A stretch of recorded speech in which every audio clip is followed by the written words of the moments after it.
the next star NFL player at every position. Welcome, football fans. In this video, I predict the star player, the breakout player of 2025 at every position. If that sounds good, support the video. Gronk, spike the like button. Don't forget to comment your predictions for the breakout player, the next star at every position. And don't be a jabroni. Subscribe. Now, to define this video, some of these players may have been already shining. Some of them have been productive, but none of them are superstars. None of them are household names. None of them are all pro players. These guys are going to take that step in 2025 to becoming widely regarded as one of the best players at their position. Let's get to it. We're going to begin at the quarterback position. There are many candidates for the quarterback position, but the one that stands out is, of course, Drake May of the New England Patriots. Now, am I a little biased? Just a little bit. But I do believe that Drake May, what he was able to showcase as a rookie, with the worst offensive line, objectively speaking, by many metrics across the board, whether it be win rate on ESPN or PFF grades, the Patriots had, without a doubt, the worst offensive line in all of football, especially when it came to pass blocking, especially when it was about tackle play. The Patriots are going to be a lot better around Drake May on all fronts, okay? Drake May is going to have two new tackles. Will Campbell on the left, first round pick, top 5 pick, okay? Morgan Moses, one of the most steady veteran tackles in the game for many years. Not only that, Josh McDaniels re-enters New England as the offensive coordinator. That's going to elevate the floor of this offense. Travion Henderson gives him an explosive back to catch the football and pass block as well. And then you add Stephon Diggs at wide receiver. You add Williams from the draft to get that explosion down the field vertically. The scheme is better. The protection is better. The weaponry is better. That's why Drake May is going to be able to play better, more productive football. But when you actually dive into his rookie season, he showcased some really good things that make you believe in his talent. First of all, he's an incredible athlete. Not only does he already have one of the better arms in the NFL, and he has one of the better release packages in all of football. He can move to his left and throw on the move. He can, in the pocket, throw a sidearm slingshot across the field. But he's a really productive runner, right? Statistically, he averaged more rushing yards per game than Josh Allen in 2024. He also led all quarterbacks in yards per carry with at least 8 starts. He led quarterbacks in yards per carry. Not Lamar Jackson, not Jaden Daniels, not Josh Allen, Drake May. He's a very good athlete. So I think Josh McDaniels, who once wanted to draft Tim Tebow in Denver and did, once had Cam Newton in New England, will actually use Drake May's legs pretty productively. And I could see him putting up some rushing touchdowns this year, as well as just growing as a passer and as a mature quarterback. He's a very young guy. He's a lot younger than Jaden Daniels, okay? He only scored 2 rushing touchdowns, but I believe last year, it's not going to be an indication of this year. I think the offense is going to be better. The defense is going to be better. The New England Patriots will be better. And at the forefront of that resurgence will be the young quarterback wearing number 10, Drake May. He will be a star in 2025. At the running back position, now mostly everybody is going to take Ashton Jeanty of the Las Vegas Raiders. And I don't deny that. But I'm going to be a little bit more unique, and I'm going to take R.J. Harvey of the Denver Broncos. Obviously a rookie selection here, which I tried not to pick too many, but at the running back position, it's actually kind of hard to find a guy that's in year 2 or year 3 that's going to make a massive leap. I like RJ Harvey's chances in a Sean Payton offense. We're already hearing indications that Harvey might be used similarly to a young Alvin Kamara in the pass catching department. Harvey is an electric player, okay? He had more runs of 15 plus yards last year than Ashton Genty. That's incredible, right? This guy's electric. His vision is off the charts. His jump cut capabilities are ridiculous, ludicrous. And Sean Payton, people kind of laughed at him for reaching in the second round, but I loved RJ Harvey. I thought he was a top 3 running back, top 4 running back, without a doubt in this class, and one of the most electric in this class. He was top 10 in yards after contact. He was top 10 in missed tackles forced, and he was top 10 in yards per attempt in college last year. And he's already been seen, a lot with that pass catching development. Bo Nix has actually taken notice. He says that his routes, his suddenness, his quickness, his hands, all really good to see. That's a direct quote from Bo Nix. Holy smokes, Mitch. Speak English. But RJ Harvey is a guy that can beat you on the ground with limited touches because he's so fast and explosive. And he can also run all the routes. He can beat you in the open field and make you miss. This guy is immediately going to make an impact at the NFL level and immediately going to take the Denver to dangerous offensively. So I see him becoming a star, especially in fantasy circles in 2025. At the wide receiver position, we're not going with the rookie. We're not going with the second-year player. We're going to go with the third-year pro. Okay? At least I believe he's a third-year player. He might even be in his fourth year, but that's Jameson Williams. Jameson Williams of the Detroit Lions is my breakout at wide receiver. I thought about guys like Malik Nabers and Brian Thomas, but they're sort of already on the fringe of superstar. Nabers, because he plays on the Giants, is a little bit closer to that. Brian Thomas is more of an underrated star in the NFL, but he could still be listed in this category if you like, in my opinion, because he's not widely recognized as an awesome player. Jameson Williams, though, is more of that big breakout incoming type of player. So that's why I chose him, because when you look at the end of last season, Jameson Williams was starting to become the receiver that I knew he always was when I had him as my number 1 receiver in that draft class, okay? Jameson Williams finished second on the team in Detroit with over 1,000 yards. He had 58 catches, 7 touchdowns. That's a decent season. That's a pretty good year, right? But if you look a little bit closer, over the last 8 games, he had an average of 7 targets, 73 yards per game, and half a touchdown per game over the last 8 weeks. If you expand that to a full season, that would be a top 12 wide receiver in terms of fantasy points, fantasy production, which ultimately is a top 12 producing wide receiver, which ultimately is a superstar. That's a star player, a Pro Bowl caliber player, okay? And Dan Campbell has even said this offseason that the sky is the limit for Jameson Williams. There is some belief that post Ben Johnson, Jameson Williams will actually take a bigger role in the offense, and that Amon-Ra might take a little bit of a dip or a little bit step back because of the big-time potential of Jameson Williams. Because this guy is, without a doubt, one of the most explosive players in football. Like, no doubt about it. He was second or third overall in yak per reception last season. He was above Deebo Samuel, who's always at the top of the list, okay?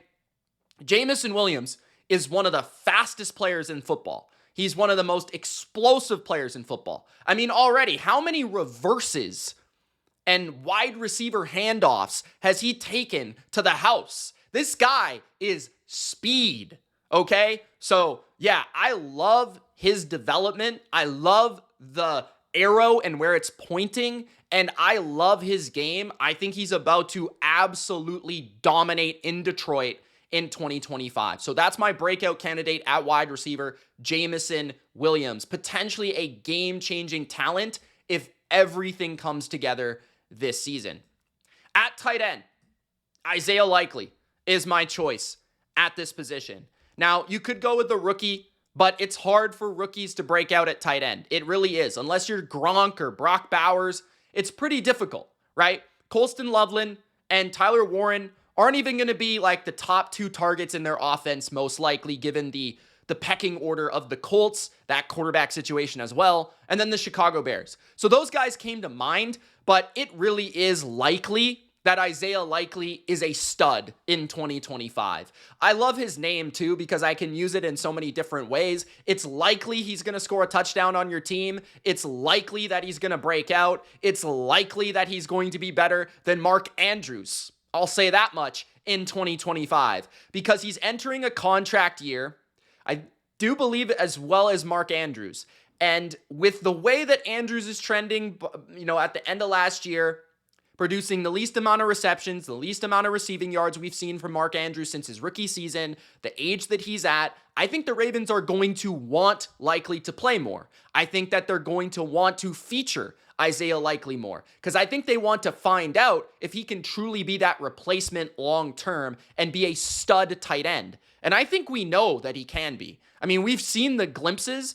He's better after the catch than Mark Andrews. He's one of the better after the catch tight ends in all of football. He's very slippery, but he combines that with size. Like, he is a unique quickness and strength athlete. And he's also got really good hands to catch the ball rather over the middle of the field or to snatch the ball and create something after the catch underneath. He is a very, very good athlete for his size. And last year, he is trending in the right direction. He's coming off a career high in catches, in yards, and in touchdowns, where he had 6. So I think everything indicates that in the brief samples we've had from Isaiah Likely, that he could truly become a top 10, top 5 tight end in the NFL. I think he has that type of potential. So Isaiah Likely is likely my pick at this position. I love that. At the tackle position, we're going to go with J.C. Latham of the Tennessee Titans. Now, a big reason why I chose J.C. Latham at tackle is because of the Cam Ward spotlight. So anybody that has a first overall pick and you've got to protect him with your life, okay, you're going to instantly become a star if you do a good job. Because all eyes are going to be on the protection. I mean, just look at the Bears last year and Caleb Williams and how people talked about that offensive line, even though it wasn't as bad as people thought. Let's be fair. Okay. But if J.C. Latham, who's switching from the left back to the right, his natural Alabama position in college, if he can become that stud that he was drafted to become as a first round pick in year 2, that would be a huge, huge thing for the Tennessee Titans. And that might change their entire offense and the trajectory of the Tennessee Titans moving forward. If they could have a solidified right tackle, a stud to protect Cam Ward, that would be a huge thing for their franchise. And you look at the indications, right? He is down 33 pounds this offseason. He has been working hard. He's been getting in shape, and he is putting all his heart into being the player that they need him to become for Cam Ward. Last year, he was actually pretty good at an unnatural position of left tackle. Like I said, he's played a majority right tackle, but they forced him to play left tackle as a rookie, and his grade was overall pretty good. Like, he was the 56th tackle in football, which isn't too bad, and he was 46th in pass blocking, okay? And then you also combine that with moving back to natural position, down in weight, in better condition, next to a veteran, very good right guard and Kevin Zeitler, who they brought in to help his side of the ball or his side of the line. And it just feels like J.C. Latham is in a perfect position that if he keeps working this way with the very good offensive line coach that they already have there in Callahan, that he's going to become the player that they drafted him to become in year 2. So I'd expect J.C. Latham to be a really good player in year 2. Then the guard position, I love Dominic Pooney of the San Francisco 49ers. He was already a top 10 guard. Actually, he was 6th, according to PFF last year. But a lot of people did not take notice. The casual NFL fan does not really know who Dominic Pooney is. He was a mid-round pick of the 49ers who ended up being probably their most consistent week-to-week offensive lineman. And I expect in year 2 for him to even get better. I wouldn't be shocked if Dominic Pooney became a top 3 guard in the entire NFL. I don't think he is being talked about as a top 10 player at this position currently, even if that's how he graded. He was 6th overall and 6th in run blocking, right?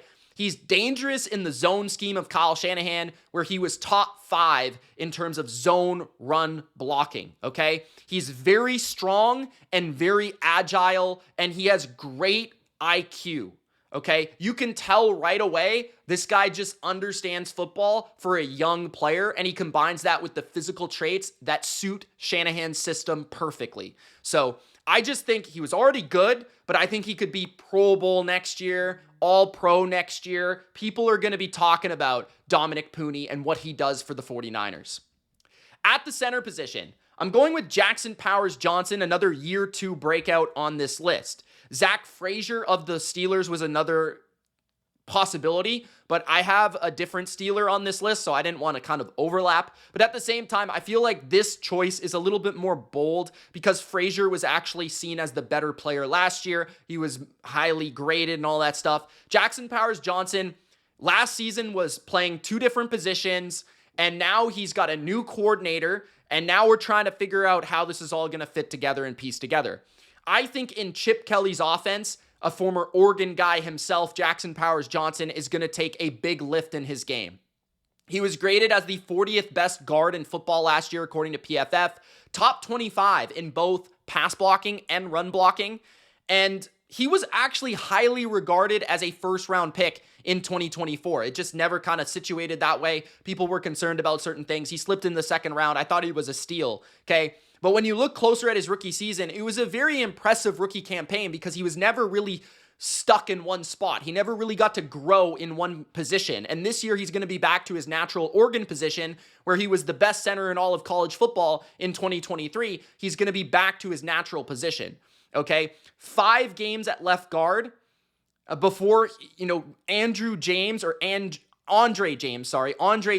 the center of the Raiders, he went down. So Jackson Powers-Johnson had to switch to the center position, and then he moved back to left guard. So he was playing left guard, he was playing center, and he was playing everywhere in between. All right. So when he actually did play center, when you dive deeper into the grading, he graded as a top 12 player at the position. So I would expect the Raiders to have a much better running game this year. Ashton Genty's going to be a star, as we know. They're going to want to run the ball. Pete Carroll's their coach. Chip Kelly is very creative. And Jackson Powers-Johnson, right up the middle, powering the line, is going to be taken notice. And he is going to be a star in the NFL this year. So that's my pick at center. On the defensive side of the football, let's roll with defensive line. Milton Williams is going to be my selection for the New England Patriots.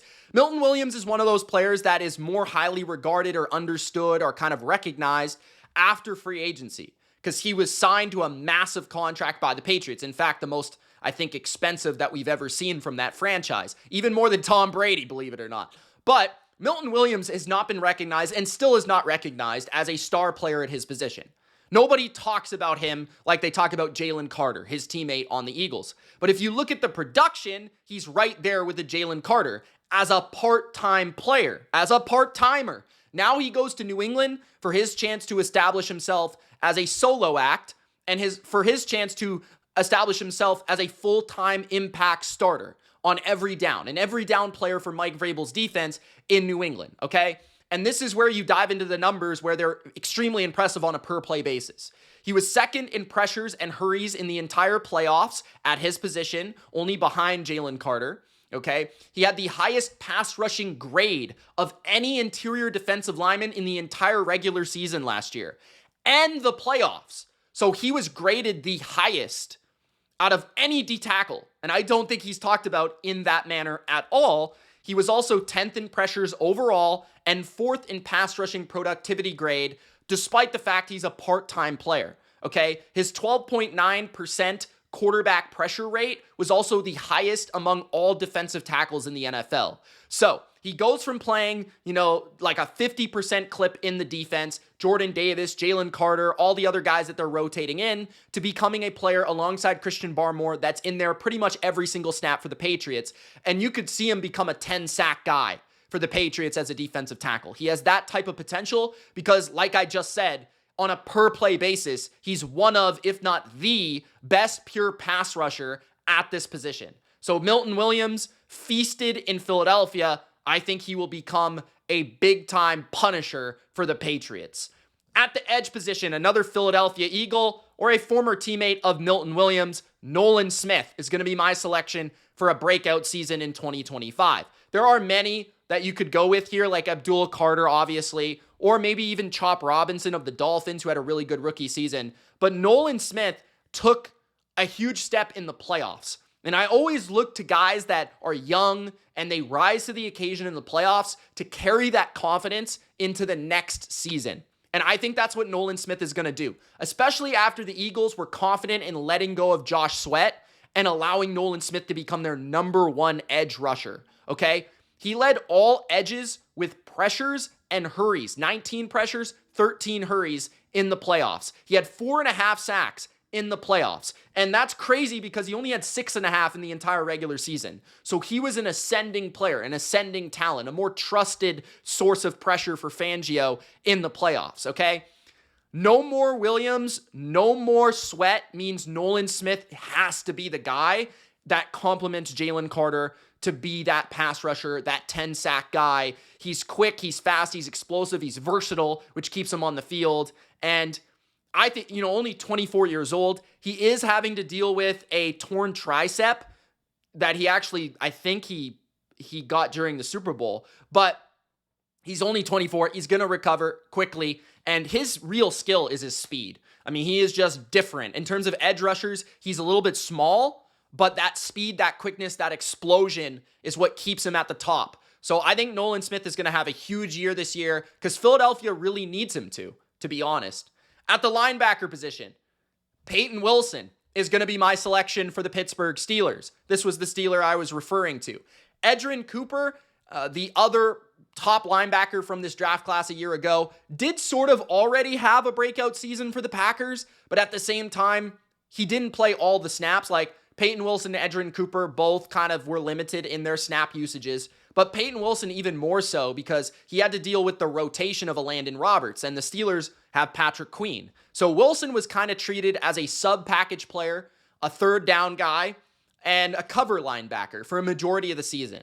But this year, with no more Landon Roberts, they're going to ask Peyton Wilson to play a much bigger role in their defense. Because on a per-play basis, Peyton Wilson was one of the best linebackers in football as a rookie. I was a huge fan of him in the draft class. I thought he was the best linebacker in the class because of his smoothness, his height, his length, and then also his read recognition and just ability to cover. His range is ridiculous. This guy is an athlete. Backflips, great speed. He was the Butkus winner in 2023 as the best linebacker in college football. And now that Landon Roberts is gone, he's going to play a lot more than just 45% of the Steelers snaps. He's going to play a lot more because he was the 17th best graded linebacker in football last year and 6th overall in coverage. Speaking to that, coverage is very hard for rookie linebackers. Like, look at Jack Campbell. He was atrocious in coverage in his rookie season, where I love Jack Campbell. Like, I loved him in the class. I love him in the NFL right now. Okay. Like, that's hard. Like, Campbell was bad in coverage. He took dramatic steps in year 2. Just imagine what Peyton Wilson can do. Okay. So yeah, I think this guy is going to be the next Steeler stud defensively. At the safety position, I'm going with the Los Angeles Rams because they kind of need a secondary player to step up if they really want to be the team that they can become. There's a lot of different guys you could roll with here. There's a lot of interesting names at safety, but Cameron Kitchens takes the spot. And the reason why, he's a playmaker, right? Even on a limited basis, he didn't start too much last year. I think he only had in total like 4 starts last year. Okay. But 514 regular season snaps. He had a good grade overall. I believe he was a top 30 safety in football, according to PFF, if not a top 25. Okay. And he was also the highest graded Ram secondary player as well, according to PFF. But in college, over his last 2 years, he had 11 picks. As a rookie, only starting 4 games, he had 4 interceptions. Okay. And he had a 2 interception performance against the Seahawks, including the longest pick 6 of the season that won them the game, 103 yards. Okay, this guy's a ball hawk. And that type of ball hawk, that type of playmaker with instincts and range can benefit off of one of the best young pass rushes in the NFL, because that quarterback's going to get hit. He's going to feel the pressure, and Kitchens is going to make him pay. So I think this is the guy that has the breakout year at safety. And then last but certainly not least, the cornerback position. Nate Wiggins is my pick. Quinyon Mitchell sort of already broke out, but he's not as widely recognized or like as a big of a superstar as Cooper DeJean, for example, for one reason or another. But Quinyon Mitchell is an absolute stud, and he's going to become one of the best corners in football. But Nate Wiggins, I think, will as well, and nobody's really taking notice. When you look at last year, Nate Wiggins' numbers are actually better than Quinyon's, okay? He was top 5 in completion percentage allowed with 50%, and he was also top 5 in passer rating allowed, 64.5. So now that Jair Alexander is there, you've got Alexander, you've got Humphrey, and Wiggins. That allows Wiggins to be deployed in the best manner possible, and it wouldn't be shocking if he was better than Alexander, because he is so smooth, so quick, and he's very disruptive at getting just in the lane of the receiver and breaking on the ball. He's got a very good break on the football. I think this is the best secondary in the league, and I think Nate Wiggins is going to be the guy that shines. I think Nate Wiggins is going to be the guy that people are like, whoa, who is this guy? Like, where did he come from? I understand he's a first-round pick, but I don't think people really talk about him like they should be. I don't think so. So I think that he is going to be special in his second season for the Ravens, and a big reason that they're one of the best defenses in football. There it is, guys. My breakout player at every position in the NFL for 2025. Let me know yours in the comment section below. It's Mitch. Thank you so much for watching. Gronk spike the like button and subscribe. Peace.